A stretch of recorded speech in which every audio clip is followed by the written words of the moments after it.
ಮುಖ್ಯಮಂತ್ರಿ ರೇಸ್ಗೆ ಸದ್ಯಕ್ಕಿಲ್ಲ green signal. ಬುಧವಾರ ನಿಯೋಜಿತ ಡಿಕೆ ಶಿವಕುಮಾರ್ ಅವರ ಜೊತೆ 9 ಹಿರಿಯರು ಪ್ರಮಾಣ ವಚನವನ್ನ ಸ್ವೀಕಾರ ಮಾಡಲಿದ್ದಾರೆ. ಹಾಯ್ ಹಲೋ ನಮಸ್ಕಾರ, ನೀವು ನೋಡ್ತಾ ಇದ್ದೀರಾ ಸ್ಪೀಡ್ ನ್ಯೂಸ್. ನಾನು ಕಾವ್ಯ ಹೆಗ್ಡೆ. ಡಿಕೆ ಶಿವಕುಮಾರ್ ಜೊತೆಗೆ ಹಿರಿಯ ನಾಯಕರು ಸಚಿವರಾಗಿ ಪ್ರಮಾಣ ವಚನವನ್ನ ಸ್ವೀಕಾರ ಮಾಡ್ತಾ ಇದ್ದಾರೆ.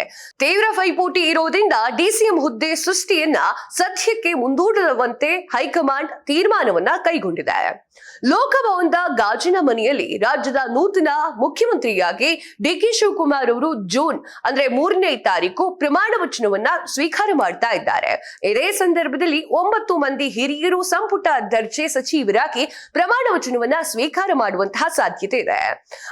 ಅಂದರೆ ಮೊದಲ ಹಂತದಲ್ಲಿ ಸಿಎಂ ಸೇರಿ 10 ಮಂದಿ ಸಂಪುಟಕ್ಕೆ ಬರ್ತಾ ಇದ್ದಾರೆ ಅಂತ ಹೇಳಿ ಅರ್ಥ. ಈ ಸಂಖ್ಯೆ 12ಕ್ಕೂ ಕೂಡ ಏರಿಕೆ ಆಗುವಂತಹ ಸಾಧ್ಯತೆ ಇದೆ. ಹೊಸ ನಾಯಕತ್ವದ ಅಡಿಯಲ್ಲಿ ಸರ್ಕಾರ ತಕ್ಷಣದಿಂದಲೇ ಕಾರ್ಯ ಆರಂಭ ಮಾಡಬೇಕು ಎನ್ನುವಂತಹ ದೃಷ್ಟಿಯಿಂದ ಹೈಕಮಾಂಡ್ ಈ ಯೋಚನೆಯನ್ನ ಮಾಡಿದೆ.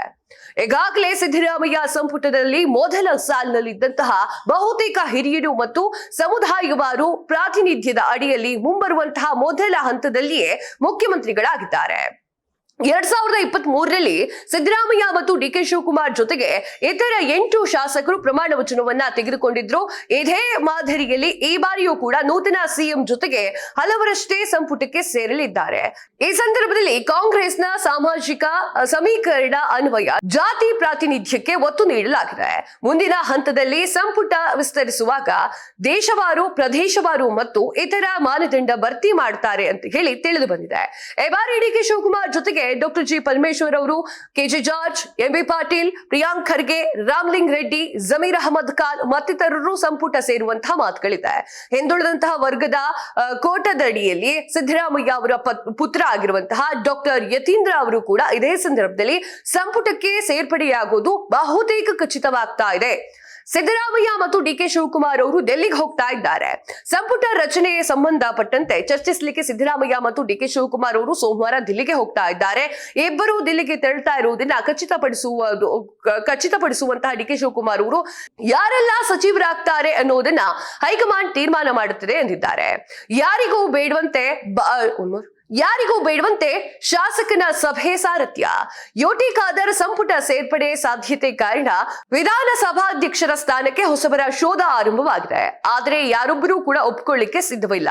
ಖಾದರ್ ಮಂತ್ರಿ ಆಗೋದಕ್ಕೂ ಕೂಡ 2ನೇ ಹಂತದಲ್ಲಿ ಅವಕಾಶ ಲಭ್ಯವಾಗುವುದು. ಅಷ್ಟರೊಳಗಡೆ ಸ್ಪೀಕರ್ ಸ್ಥಾನಕ್ಕೆ ಬೇರೊಬ್ಬರನ್ನ ಒಪ್ಪಿಸುವಂತಹ ಯೋಜನೆಯನ್ನ ಕಾಂಗ್ರೆಸ್ ನಡೆಸಿದೆ. ಕೈ ಕಾರ್ಯಕರ್ತರಿಗೆ ಸಿಎಂ ಪಟ್ಟ ನನಗಿಲ್ಲ ಅಂತ ಹೇಳಿದ್ದಾರೆ. ಮುಖ್ಯಮಂತ್ರಿ ಸ್ಥಾನ ಸಿಗುತ್ತದೆ ಅನ್ನೋದು ನನಗಿಲ್ಲ, ಪಕ್ಷದ ಕಾರ್ಯಕರ್ತನಿಗೆ ಅಂತ ಹೇಳಿ ನಿಯೋಜಿತ ಸಿಎಂ ಡಿಕೆ ಶಿವಕುಮಾರ್ ಅವರು ಹೇಳ್ತಾರೆ. ಭಾನುವಾರ ಸುದ್ದಿಗೋಷ್ಠಿಯಲ್ಲಿ ಮಾತನಾಡ್ತಾರೆ. ಮುಖ್ಯಮಂತ್ರಿ ಆಗ್ತಾ ಇರೋದು ನಾನಲ್ಲ, ಪಕ್ಷದ ಒಬ್ಬ ನಿಷ್ಠಾವಂತ ಕಾರ್ಯಕರ್ತ ಅಂತ ಹೇಳಿದ್ದಾರೆ. ಇದು ಕಾರ್ಯಕರ್ತರಿಗೆ ಸಿಕ್ಕಿರುವಂತಹ ಸ್ಥಾನಮಾನ ಅಂತ ಹೇಳಿ ಉಲ್ಲೇಖ ಮಾಡಿದ್ದಾರೆ. ಸಿದ್ದರಾಮಯ್ಯ ಅವರ ಬಗ್ಗೆ ಮತ್ತು ಡಿಕೆ ಶಿವಕುಮಾರ್ ಬಗ್ಗೆ ನಿಮ್ಗೇನ್ ಅನ್ಸುತ್ತೆ ಕಮೆಂಟ್ ಮಾಡಿ ತಿಳಿಸಿ. ಇದಾಗಿತ್ತು ಇವತ್ತಿನ ವಿಶೇಷ. ಮತ್ತಷ್ಟು ಸುದ್ದಿಗಳಿಗಾಗಿ ನೋಡ್ತಾ ಇರಿ ಸ್ಪೀಡ್ ನ್ಯೂಸ್. ಸುದ್ದಿ ನಿಮ್ಮದು, ವೇಗ ನಮ್ಮದು.